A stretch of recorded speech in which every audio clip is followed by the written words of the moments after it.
drivers, we have Mitch Evans from Jaguar TCS Racing, Lucas Grassi from Apt Cupra, and Sergio Sette Camara from ERT Formula E team.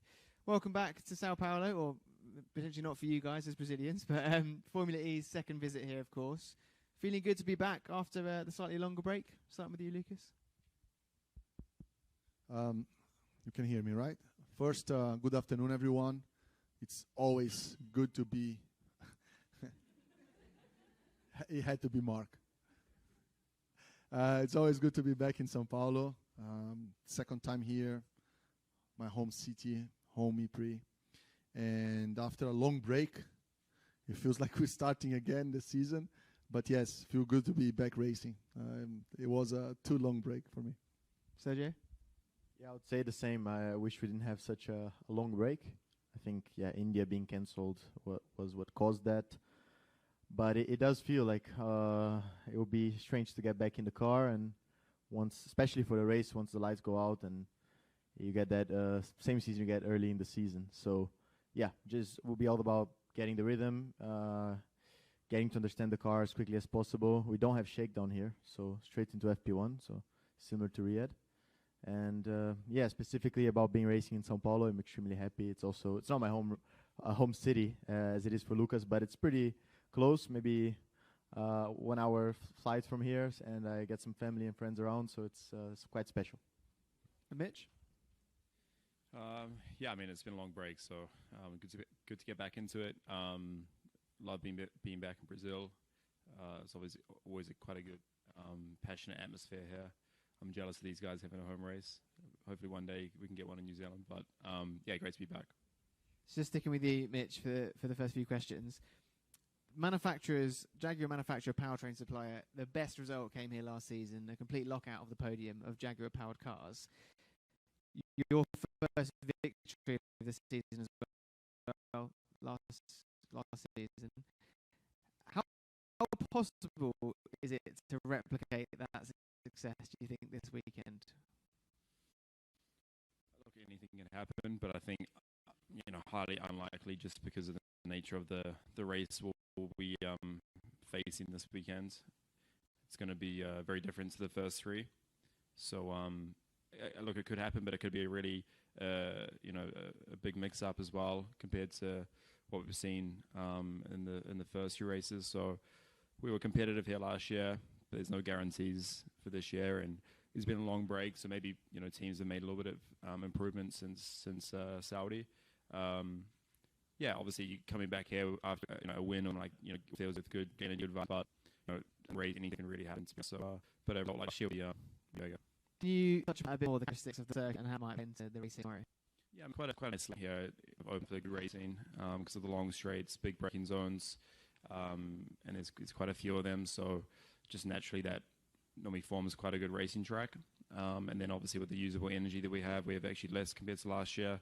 So it's going to be a very, very much a strategic race and a lot of options to overtake. So yeah, I think have I run out of energy on my mic?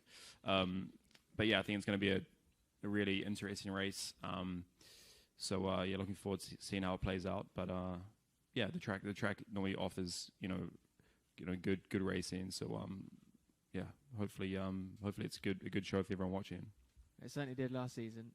Let's kind of set the scene of your journey so far in season 10. You've had 2 P5s and a P10. Obviously, I know you'd like to have scored more in those first 3 races. What do you put those results down to, and what needs to happen now to get more out of them, get on the podium, get that race win? Not a lot, to be honest. I think the pure pace has been there from the first practice in Mexico. We've been always in the top 5 or so. Just haven't been able to convert in the races for honestly different reasons. So it's been obviously a bit disappointing so far. So I'm hoping to obviously try and get a good result this weekend obviously I got obviously my main focus is the championship this year, so you don't want to leave it late like I did last year to try and catch up. So but it's definitely not been the start I wanted, but it's not been a disaster as well. So look, there's still a long way to go. Just trying to be smart from now on to obviously score as big as I can, and see where we end up. But we'll see. certainly a tricky style of racing, but this time last year, or when we raced here last season, you were the only driver to start in a podium position and finish in a podium position. Is that going to be harder to achieve this season with everyone knowing a little bit more about how this circuit unfolds? You mean this race in particular? Yeah, I think honestly this race could go could be anyone's. So it's really hard to predict where you want to qualify.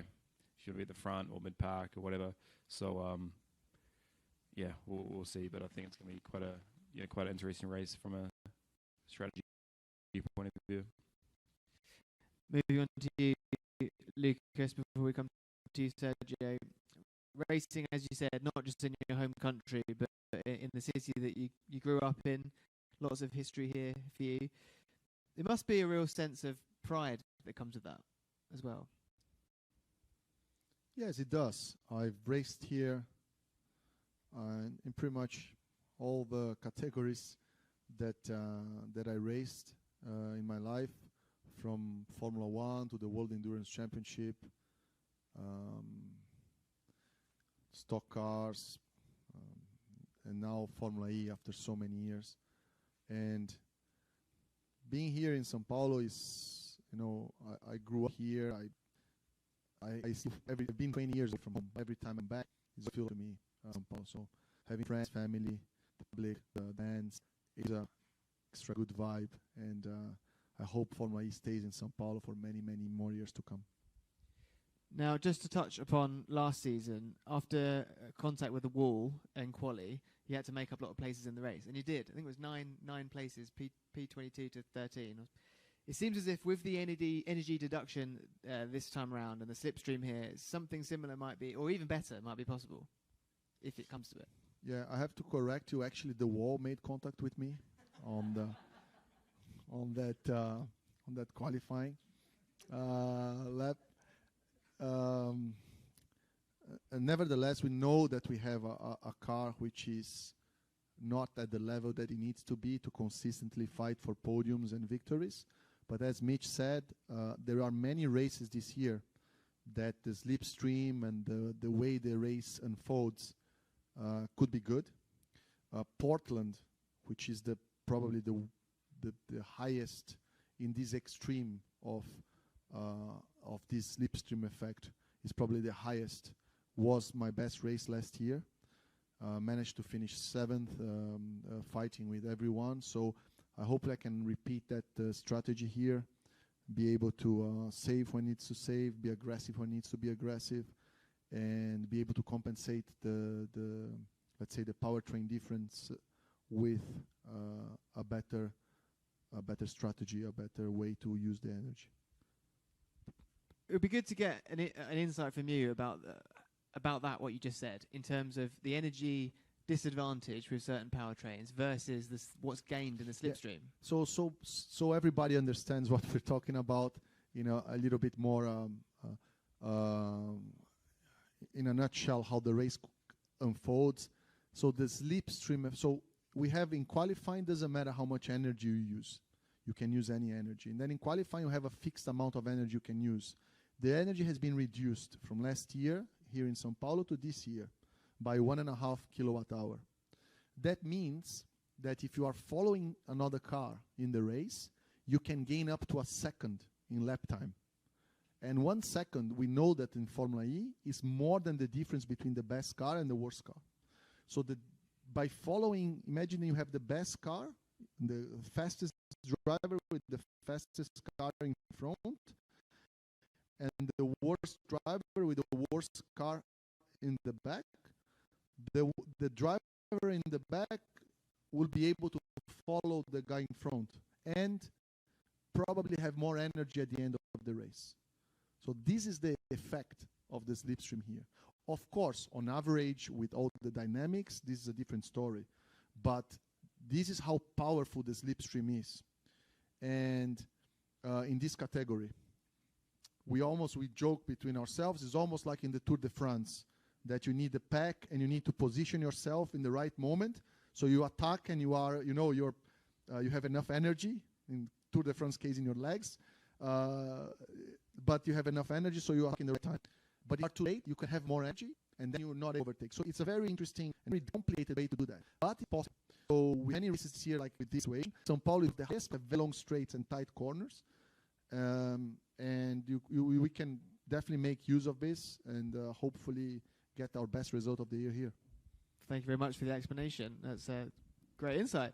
Sergio, moving on to you. Also a home race for yourself, in a Brazilian driver.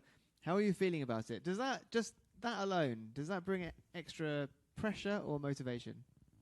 Yeah, it does. It does bring extra pressure. But, you know, it's part of it. It's better to accept. Maybe maybe you ask Lucas, he has a different answer. Or, you know, Mitch, unfortunately, doesn't have any home races. But, you know, for me, it does bring pressure because you feel like since it is your home race, you should maybe perform better. But on paper, there's no reason why you should. And I'm trying my best in every race. Doesn't matter where we are. So, yeah, I think it's about balancing, you know, the pressure that comes with it, but also the good things that come about it. In my case, having my family around, my friends around, Brazilian fans. But you know, it can actually turn out to be a worse race if you don't manage it well, because you do have a lot more time limitations with, you know, media, sponsorship. You also need to get the attention to your friends, family. So if you don't organize yourself well, it can actually be worse. But I like racing here, and of course want to get a special result, but I'll focus as well on enjoying it, because, you know, hopefully Formula E will be here for many years, and I will also be in Formula E for many years. But it could be, you know, like we saw maybe with Cape Town or Korea. Sometimes, you know, especially with racing in cities, things change, and if you don't enjoy it, you could regret it. So yeah, but it is special for me. So just to touch upon your start to the season, because it's been quite tough. You had car issues, you didn't manage to race in Mexico, struggling with the efficiency. You know, what do you make your chances here now, going back on what Lucas was saying about how there is chances for less competitive machinery? I have quite a similar view to Lucas. Actually, I used earlier in an interview when I was asked a similar question. I actually used Lucas's example in Portland as to why you can possibly score on a track like Sao Paulo. Of course, it's not as extreme at Portland, but, you know, at that stage, I think Mahindra wasn't the most competitive team, and he got a P7 in a very competitive race. I think most of the cars finished the race, so it's not like it was carnage and he got a points. It was actually on merit. So it just shows that if you manage it really well, you still have a disadvantage. Of course, like you still will have, because everyone is driving in a peloton style, but we need to do a lot better to be in the same energy as the others by the time the race starts getting fast. So it's still a huge challenge, but if you do the right strategy, if you don't, when all the cars pile up in the corners and are slowing down, if you manage to stay away from that traffic, you can race efficiently and maybe score. So that's my objective for Sao Paulo. Of course, I also want to try to qualify well, because I feel with our car, it's the moment of the weekend we can maybe get a nice result. But yeah, not as important qualifying well here as it is in Riyadh, for example. I don't think so. And finally, I wanted to ask you about the SSC Institute, because I saw a lovely little video on the Formula E social channels about your car charity, getting disadvantages in karting. It's great to be able to see how it works and how your professional life into something like that. Can you tell us a bit more about it? Yeah, so it was it's a student in my city in Belo Horizonte, like it's about 100 kilometers, and we have 40 kids twice a week for 1 year, and they're aged between 10 and 14 years old. They come from some tough regions and near Belo Horizonte, and we unite sports. So we give the opportunity to be driving karts on those 2 days of the week with studies. So first of all, we select them based on social vulnerability and how well they're performing on school. So we have a partnership with the local city hall. They help us select those kids. And then also on our institute, they drive the karts, but they also have extra lessons. So yeah, we had Formula E there to do some filming. I think the crew that was there, they really liked the event. They liked what they saw. And it's always good. Always when I'm in Belo, I'm there, you know, because in the end, the institute runs without me while I'm racing around the world here in Formula E. Of course, I have a team there to make it happen, but always when I'm there, I'm part of it. And yeah, it's something that brings, it feels like giving back, because in the sport, of course, we know it's elite sports, and but everyone comments about it, but very few people do something about it. And I feel like we had this opportunity to help with the project. There's also an idea that came from my father, and yeah, I feel like it's 40 kids may not sound like a huge number, but I think we're actually impacting those kids like in a very deeply. So it's a project that brings a lot of gratitude, and yeah, hopefully I'm sure they'll be cheering for me this weekend, and I'm sure and it's an extra motivation for myself. Amazing to hear. Thanks very much, gents.